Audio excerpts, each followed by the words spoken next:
Hi, I'm Nina. I'm an artist, teacher, book lover and stationery addict. Writing letters and postcards is a wonderful way of connecting with people. I think everybody loves receiving postcards and letters, and I've started writing and sending more myself. And having a set of stationery ready to use really helps to get back into that habit of writing letters again. So in my first Skillshare class, I'm going to show you step by step how to create your own note card set.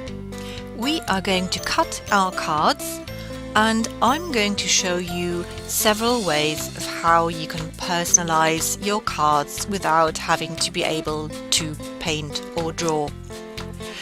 We are going to make envelopes from book pages, sheet music, maps or magazines, and hand sew a beautiful pocket folder to keep the cards and envelopes in.